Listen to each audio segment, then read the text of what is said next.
Hello students, देखिए आज हम देखेंगे वोकेरिया में लैंगिक जनन मतलब कि सेक्सुअल रिप्रोडक्शन। अगर हम इसके प्रकार की बात करें तो रिप्रोडक्शन का जो प्रकार होगा, टाइप होगा, वो होगा विषम युग्मकी मतलब ऊगैमस टाइप। ठीक है। आगे अगर हम इसके जननांगों की बात करेंगे तो इसमें जो नर जननांग है वो होंगे पूधानी, और जो स्त्री जननांग है, मादा जननांग है, वो होंगे अंडधानी। ठीक है। इसकी जो अधिकांश जातियां होती है वो होती है उभयलिंगाश्रयी। उभयलिंगाश्रयी का मतलब है नर और मादा जननांग दोनों एक ही थैलस पर उपस्थित होंगे। ठीक है। इसके अलावा कुछ जातियां जैसे कि वोकेरिया लाइटोरिया, वोकेरिया डाइकोटोमा आदि जो जातियां हैं, इनमें क्या होता है कि इनके जो जननांग है मतलब इनके जो थैलस है वो होते हैं एक लिंगाश्रयी, मतलब कि नर थैलस और मादा थैलस अलग अलग पाया जाएगा। ठीक है।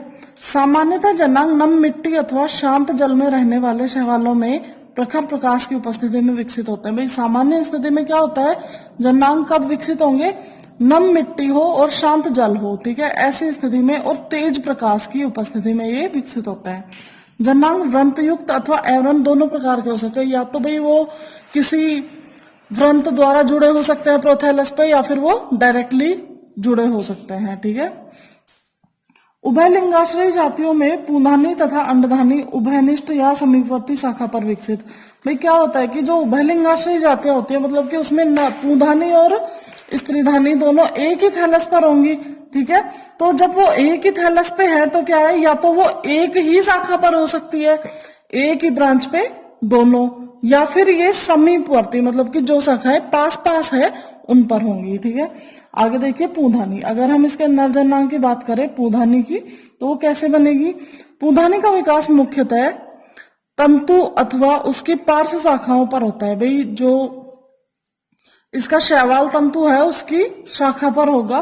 पूधानी निर्माण वाली शाखा के छोर कोशिका द्रव्य सघन हो जाता है। भाई जो पूधानी का निर्माण जिस शाखा पे होना है उसमें क्या होगा, उसके छोर का जो कोशिका द्रव्य है वो सघन हो जाएगा, डेंस हो जाएगा, मतलब कि गाढ़ा हो जाएगा। ठीक है।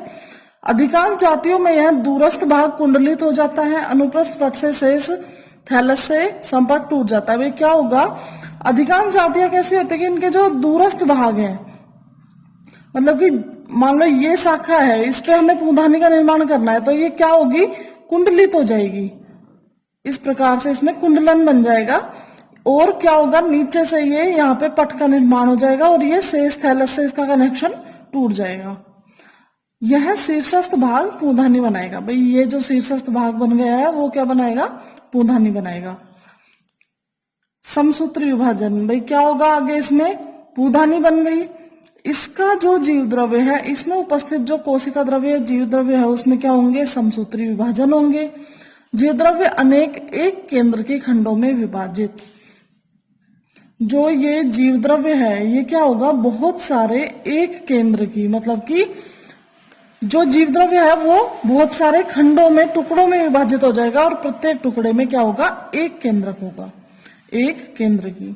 प्रत्येक खंड द्विकशाभिक पुमणु बनाएगा। जो प्रत्येक केंद्रक है वो ही क्या कर लेगा, जो प्रत्येक टुकड़ा है वो एक दो कशाभिकाओं युक्त क्या बना लेगा, पुमणु बना लेगा। ठीक है। आगे देखिए, दोनों कशाभिकाओं की लंबाई असमान। भाई देखिए कशाभिकाएं हमें पता है समान लंबाई की भी हो सकती है और असमान लंबाई की भी हो सकती है। तो क्या होगा, दोनों कशाभिकाओं की लंबाई कैसी रहेगी, असमान। विमोचन अग्रभाग पर स्थित छिद्र द्वारा। जो पूधानी है उसके अग्रभाग पर क्या होता है, एक छिद्र विकसित होता है, मतलब छेद बन जाता है, उससे वो पुमणु बाहर आ जाएंगे। आगे अगर हम बात करें इसके स्त्री जननांगों की मतलब कि अंडधानी की, तो देखिए अंडधानी का विकास पूधानी के आधार पर, जो पूधानी का निर्माण हुआ है शाखा पर, उसी के जस्ट नीचे, मतलब कि उसी के आधार पर क्या बनेगी, अंडधानी बनेगी। जैसा कि हम पीछे बता चुके हैं कि उभयनिष्ठ शाखा पर, मतलब कि एक ही शाखा पर, या फिर समीपवर्ती शाखा पर। ठीक है। अब कैसे होगा, बहुकेंद्र की है कोशिका द्रव्य की अधिक मात्रा एकत्र होने से होता है। भाई जो बहुकेंद्र की कोशिका द्रव्य हम शुरू से पढ़ते आ रहे हैं, वोकेरिया में क्या है, बहुकेंद्र की स्थिति पाई जा रही है। तो इसका जो कोशिका द्रव्य है ये क्या होगा, एक जगह इकट्ठा होने लगेगा। ठीक है। और सघन होने लगेगा। अब ये जो सघन कोशिका द्रव्य है ये क्या कहलाएगा, वांडर प्लाज्म। क्या कहलाएगा, ये वांडरप्लाज्म कहलाता है। इस स्थान पर उभार उत्पन्न होता है जो अंडधानी बनता है। भाई जहां पे वांडरप्लाज्म बना है वहां से एक आउटग्रोथ निकलेगी, उभार निकलेगा, जो कि क्या कहलाएगा, अंडधानी कहलाएगा। अंडधानी में अनेक क्रोमेटोफोर व केंद्रक होते हैं। ऑब्वियसली बात है, हमने पीछे अगर बीजाणु भी बनाए हैं या फिर हमने पूंधानी बनाई है तो उसमें क्या होता है, क्रोमेटोफोर और केंद्रक तो होते ही हैं, जबकि हमें अंड बनाने के लिए सिर्फ और सिर्फ एक केंद्रक की आवश्यकता है। तो क्या करेंगे कि जो वांडरप्लाज्म में उपस्थित अन्य केंद्रक है, मतलब एक केंद्रक को छोड़कर अन्य केंद्रक क्या होते हैं, इसमें अपहाशित हो जाते हैं या विघटित हो जाते हैं और उसमें केवल एक ही केंद्रक शेष रह जाता है। देखिए, अंडधानी के आधार पर पट निर्माण के कारण शेष थैलस से संपर्क समाप्त। भाई क्या होगा, पूंधानी के जैसे ही इसमें भी क्या होगा, एक सेप्टा निर्माण हो जाएगा, पट निर्माण हो जाएगा और क्या होगा, बाकी के थैलस से इसका कनेक्शन टूट जाएगा।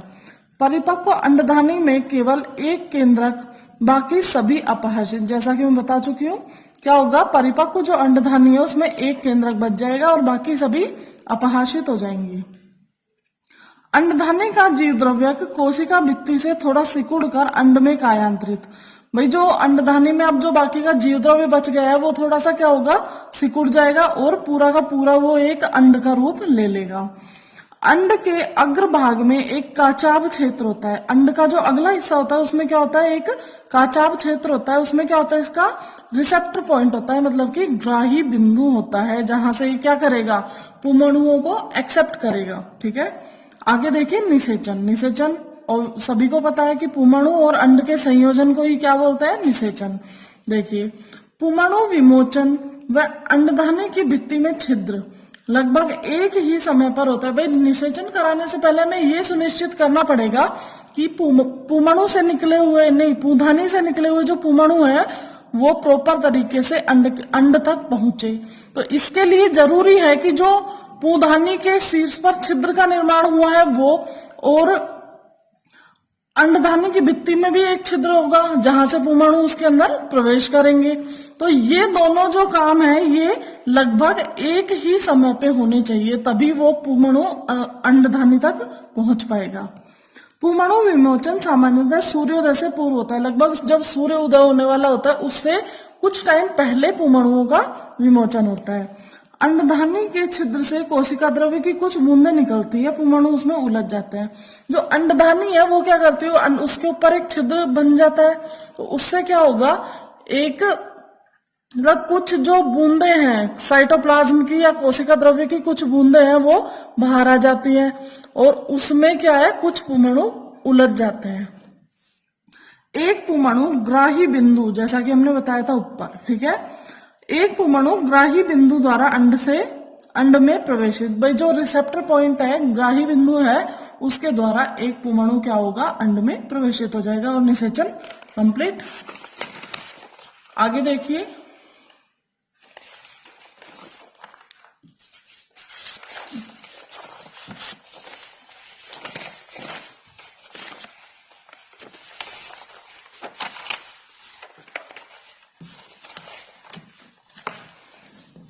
पेज खो गया।